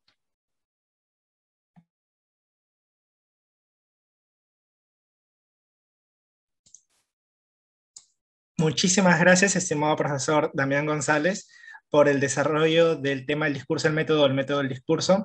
Ha sido una presentación muy bonita, los agradecimientos han estado espectaculares y estamos 100% seguros de que el doctor Carlos Ramos Núñez se encontraría muy feliz de haberlo escuchado. Muchísimas gracias por acompañarnos el día de hoy, estimado profesor. Estimados participantes, en estos momentos vamos a desarrollar los comentarios finales y reflexiones del homenaje al profesor Carlos Ramos Núñez a cargo del profesor Hans Cuadros. Estimado profesor Hans Cuadros, le cedemos el uso de la palabra. Buenas noches, señores de B-Lawyer, buenas noches, personas presentes y que están a través de la transmisión en vivo en Facebook Live. Y agradezco, ¿no?, a B-Lawyer por la deferencia de permitirme hacer un breve repaso de las ponencias que se han visto el día de hoy, que iniciaron con la profesora y magistrada Emilia Bustamante y terminan también con el profesor investigador Damián González Escudero. Realmente me parece un evento maravilloso, ¿no?, el que han presentado ustedes y la iniciativa que han tenido para no solamente brindar un homenaje de los ya varios que han habido sobre Carlos, ¿no?, donde muchos hemos comentado algunas experiencias, anécdotas y sobre todo, ¿no?, el compartir cierto interés intelectual por temas que nos acercan, ¿no?, a pesar de diversos enfoques y de diversas posturas que podemos tener, no solamente sobre la historia, sino también sobre los actores políticos y sobre todo por quienes hacen el derecho. Y creo que Carlos muy bien se sentiría bastante feliz, ¿no?, feliz, como yo lo había dicho al inicio de mi presentación, de que en efecto se haya reconocido su aporte al derecho civil, ¿no? Y que, reitero, más allá de la gran colección de los tomos de historia del derecho civil peruano, en realidad esta fue una excusa para analizar la historia social del Perú, ¿no? Y sobre todo, ¿no?, una historia social desde un punto de vista de un abogado, ¿no? Cosa que, de hecho, Damián lo acaba de señalar bien, ¿no? Y también lo ha dicho José Carlos Fernández y Leiser León, por ejemplo, en el sentido que esta visión lo distingue, ¿no?, de la historia y termina siendo enriquecedora para el propio historiador de profesión, ¿no? El historiador de profesión que quiera, ¿no?, escribir sobre los aspectos políticos e institucionales de la vida nacional tendrá que necesariamente recurrir a la interpretación que hace Carlos Ramos, porque no podrá entender algunos términos técnicos, jurídicos, si no va a recurrir, pues, a estos libros, ¿no?, al proceso que Carlos Ramos muy bien ha contextualizado en la historia de las instituciones y la historia no solo de los juristas, sino también de los abogados, que también ayer ha recordado el profesor Mario Castillo Freire. Voy a hacer algunos énfasis en algunas ponencias que he escuchado y que me parece importante, ¿no? Por ejemplo, la ponencia inaugural de la profesora Emilia Bustamante, ¿no?, que destaca el rol de Carlos Ramos como profesor de los jueces, ¿no? Carlos Ramos, pues, fue profesor de la Academia de la Magistratura y además también director académico de la misma por un pequeño periodo de tiempo, pero indudablemente estuvo acercado a la judicatura siempre. Y es más, hay una anécdota también con relación a lo que decía Leiser León sobre la argumentación jurídica, ¿no? Carlos Ramos cuenta que a un juez le comentó en una clase: profesor Ramos, yo sabía mucho o podía resolver muy bien los casos jurídicos hasta que conocí la argumentación jurídica, ¿no? Y luego de la argumentación jurídica, realmente me he confundido más, ¿no? Es justamente estas ideas, ¿no?, sobre la sacralización de algunas teorías o enfoques que se dan en enseñanza jurídica y que terminan no analizando en profundidad, que es justamente lo que Renzo Honores propone, ¿no?, un análisis profundo de estos, digamos, corrientes, ¿no?, de comprensión intelectual sobre la fenomenología del derecho, ¿no? Solamente para poner un énfasis, ¿no?, la argumentación jurídica. Otro aspecto puede ser la teoría de la decolonialidad, ¿no?, que a veces se vuelve más también un fan de corrientes, ¿no?, que también han tenido cierta, llamémosle, ciertos sectores representativos, como también puede ser el análisis económico del derecho, ¿no? Entonces, Carlos Ramos, pues, y de hecho en sus textos, ¿no?, ingresa a cuestionar sin ser irreverente, pero siendo realista, ¿no?, el desarrollo de la dogmática en el Perú, por ejemplo, y eso está, pues, en el tomo 7, ¿no? Haciendo pues un llamamiento a este eclecticismo que se presenta, ¿no?, en el derecho peruano. El aporte que Emilia Bustamante destaca sobre el derecho civil no patrimonial y que presenta a Carlos Ramos en su trabajo también merece ser reconocido, ¿no? El trabajo que hace sobre los derechos de las mujeres, el reconocimiento que hace junto a Martín Baigorria, por ejemplo, ¿no?, de Trinidad, esta abogada cusqueña, y sobre todo, ¿no?, y esto también es importante destacar, la promoción de los derechos de los menos favorecidos, ¿no?, que lo hizo también como magistrado del Tribunal Constitucional. Ahora voy a destacar el trabajo o la ponencia de Leiser León, que bien en efecto señala, ¿no?, que esta soledad del historiador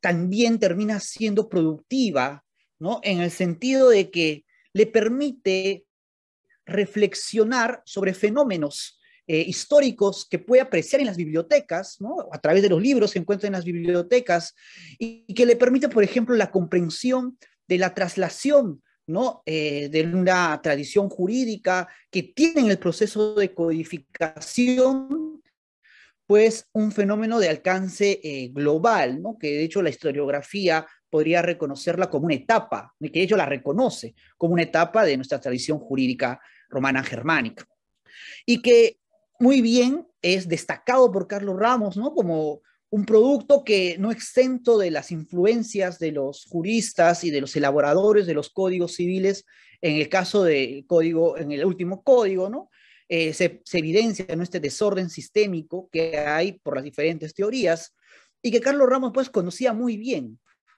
¿no?, y que en efecto también le daba, ¿no?, ese carácter de jurista integral, ¿no?, que conocedor, por ejemplo, del proceso de codificación brasileño, ¿no?, desde el esbozo de Freitas, y finalmente el trabajo de Clovis Bevilacqua, ¿no?, cosa que nos muestra, ¿no?, la dimensión y la influencia del derecho alemán también en el sistema de este país, también del continente sudamericano, que no llega pues a Perú, al menos durante el siglo XX. Finalmente también quiero destacar la gran ponencia de Yuri Vega, ¿no?, que pone énfasis en un libro, creo yo, que merecería mayor reconocimiento, ¿no?, y sobre todo por los historiadores del derecho, y en realidad por la cultura jurídica nacional, Codificación, Tecnología y Postmodernidad, ¿no?, donde Carlos Ramos en el año 2000 ya estaba afirmando que había una transformación del derecho, ¿no?, producto del hipertexto, del CD-ROM, y que esto generaba, pues, y que rompía en realidad los paradigmas de la codificación, ¿no?, de un cuerpo normativo que se presentaba como referente de los estados-nación, en primera instancia en Europa, ¿no?, como un ejemplo de ruptura con el antiguo régimen, y en Latinoamérica como una muestra de modernización, ¿no?, que también, por ejemplo, curiosamente no aprobada, ¿no?, cuando Tony Walter Abanto habla, ¿no?, de que hay un propio derecho internacional en el Perú, ¿no?, original que entra a ingresar, ¿no?, al debate con las teorías eurocéntricas del derecho internacional, ¿no? Y entonces, por ejemplo, vemos ahí, pues, ¿no?, la influencia de Carlos Ramos en los tesistas, y sobre todo, ¿no?, para hacer una revisión crítica, ¿no?, del derecho que no se puede dejar de lado, ¿no?, hasta la actualidad, y sobre todo un aspecto importante, ¿no?, hacer historia del derecho contemporáneo, que creo que es algo, desde mi perspectiva, complicado, no tanto por las fuentes, sino porque decir a veces la verdad histórica puede terminar afectando, ¿no?, ciertas amistades, ciertas relaciones, ¿no?, y que creo yo era el gran reto que terminó inconcluso, ¿no?, la elaboración del último tomo de su Historia del Derecho Civil Peruano con el Código de 1984, ¿no?, donde de hecho varios de los juristas que él quería entrevistar, pues terminaron falleciendo, ¿no?, por ejemplo, Felipe Osterling Parodi, recuerdo junto con Carlos que queríamos preparar una entrevista con Felipe Osterling y nos ganó el tiempo y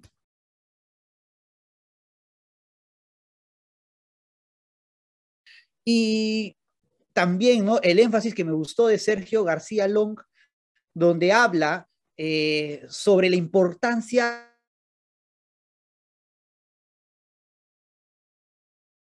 en la práctica del abogado litigante. Me gustó muchísimo, ¿no?, esa idea que mostró García Long y que en efecto rompió, ¿no?, rompe esta idea de la universidad, y en cierta manera lo dije en mi ponencia, ¿no?, del utilitarismo de la dogmática, que solamente la dogmática utilitarista termina siendo beneficiosa para el desarrollo jurídico y también para la práctica del derecho, ¿no?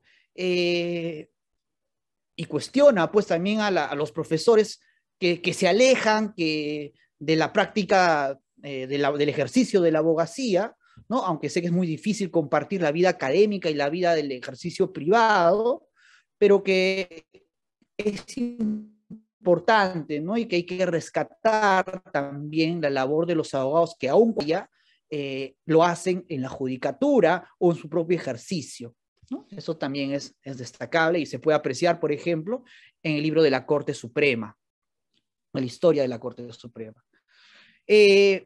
Voy a finalizar con dos ponencias, tanto de la de José Carlos Fernández y la de Fernando Liendo, sobre la de Fernando Liendo, donde hace un importante recorrido histórico del aporte de los juristas y de las obras clave de la historia del derecho peruano. Y de José Carlos Fernández, esta reflexión sobre el historiador del derecho, ¿no?, y de la labor metodológica que tiene el historiador del derecho para esto, que en efecto no sirve para analizar las instituciones jurídicas actuales. Y ahí también aprovecho el espacio para felicitar a José Carlos Fernández, ¿no?, por estimular este tipo de investigaciones a sus alumnos. Y ahí justo ayer comentaba, ¿no?, que discrepaba en lo que él decía, que no es necesario tal vez hacer historia del derecho si podemos aplicar la metodología histórica para la investigación. Y tiene toda la razón en el sentido de que sí, se puede aplicar la historia, el método histórico, pero ahí yo discrepo donde es necesario conocer, pues, o tener un curso de historia del derecho, de preferencia que sea obligatorio, como él es en la Universidad San Marcos, ¿no?, donde los estudiantes conozcan, ¿no?, el devenir no solamente de las instituciones, ya Renzo no les lo ha dicho bien, sino también de las personas y de sus pensamientos y sobre todo, ¿no?, del contexto político que está detrás de estas personas y que indudablemente en muchos casos va a ser prioritario antes que su propio pensamiento, ¿no? Podemos ver, por ejemplo, un caso muy importante de Fernando de Traseñís, ¿no?, uno de los juristas más destacados del siglo XX, que fue duramente vilipendiado, ¿no?, por asumir pues la cartera de Relaciones Exteriores en el gobierno de Alberto Fujimori, ¿no? Y de igual manera, ¿no?, cuando Carlos Ramos asumió el Tribunal Constitucional también fue vilipendiado duramente por algunas sentencias que no eran de acorde, ¿no?, o a los ideales políticos de ciertos sectores de la sociedad peruana, ¿no? Recuerdo claramente el seminario de Hildebrand, que en una publicación dijo jurista de polendas, calificó así, jurista de polendas a Carlos Ramos Núñez. Y 2 semanas después sacó una chismografía, ¿no?, sobre el magistrado Ramos, porque en cierta manera querían cuestionar el sentido del voto que tendría en el caso del habeas corpus de la señora Keiko Fujimori, ¿no? Entonces, este viraje, ¿no?, de este jurista de polendas a casi una versión chismográfica de la propia vida privada del magistrado, ¿no? Entonces llama la atención esos aspectos políticos que terminan, lamentablemente, ¿no?, siendo más valorados, ¿no?, que el aporte intelectual que se puede dar y que además, reitero, ¿no?, fue una de sus ponencias del caso Oliveira Mezquita en el Tribunal Constitucional, fue premiada, ¿no?, por la Corte Suprema de México como una sentencia modelo en la protección de los derechos migratorios, ¿no?, y de las personas pues que se encuentran en esta especial situación de vulnerabilidad. Bueno, ya no queda mucho que comentar. La ponencia de Renzo Nores ha sido muy didáctica. Creo que también hay una especial vocación por la transmisión del conocimiento que hemos podido apreciar en este análisis que hace sobre la obra de Carlos Ramos en torno a Toribio Pacheco, ¿no? Y que bien se le reconoce, ¿no?, este aporte al derecho civil y la perspectiva muy amplia y adelantada para la época que tenía el derecho constitucional, un enfoque histórico del derecho constitucional, nada que envidiar, ¿no?, a la escuela histórica del derecho, pues, alemana, ¿no? Pues, indudablemente el aporte que con las condiciones propias de una república convulsa, ¿no?, que se inicia, que va comenzando, ¿no?, sus primeros pininos, ¿no?, la República Peruana de la primera mitad del siglo XIX, pues, y el contexto, ¿no?, de la efervescencia del redescubrimiento, del romanticismo alemán, ¿no?, que tiene, pues, exponentes como Goethe, por ejemplo, ¿no?, y entre todo este grupo, ¿no?, selecto, ¿no?, de intelectuales del siglo XIX alemán. Y bien, ¿no?, para finalizar con lo que Damián González Escudero ha señalado, ¿no?, el aporte que Carlos Ramos hace a la historia del derecho, pues, nos muestra no solamente un estudio netamente doctrinario, ¿no?, de nuestra disciplina, de nuestra especialidad, sino también un estudio de la historia social, ¿no?, que creo yo es invaluable, ¿no?, para comprender el Perú. Y en palabras de Mario Castillo Freire, ¿no?, gracias a Carlos Ramos, los estudiantes de Derecho van a conocer a estas personalidades en este ámbito jurídico, que los estudiantes podrán conocerlos, y que si no fuera por Carlos Ramos, pues probablemente o no se los conocería o tendríamos que esperar otro historiador del derecho que lo haga, ¿no? Tenemos, no sé si el privilegio, ¿no?, de poder acceder a las compilaciones o al trabajo de Carlos Ramos, también las versiones ya digitales y la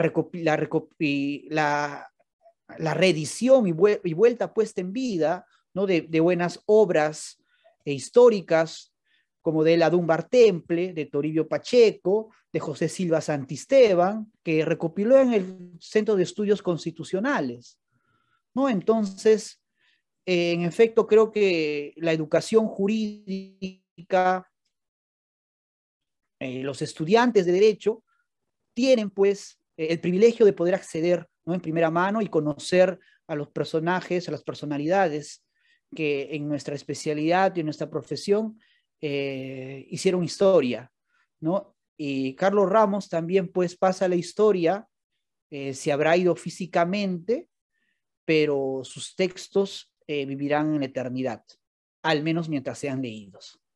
Muchas gracias.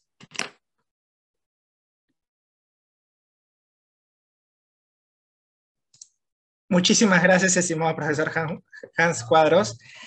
Muchísimas gracias a todos los participantes. En estos momentos estaríamos culminando el evento homenaje a el legado del profesor Carlos Ramos Núñez y su contribución al derecho civil, el cual ha sido coorganizado con el Grupo Peruano de Historia del Derecho del Instituto Ribagüero de la Pontificia Universidad Católica y B-Lawyer. Han sido cerca de 15 presentaciones en las cuales hemos conocido la obra y vida de un gran jurista peruano que lo extrañaremos y tendremos siempre presente. Muchísimas gracias a todos. Nos vemos en una siguiente oportunidad. Muy buenas noches.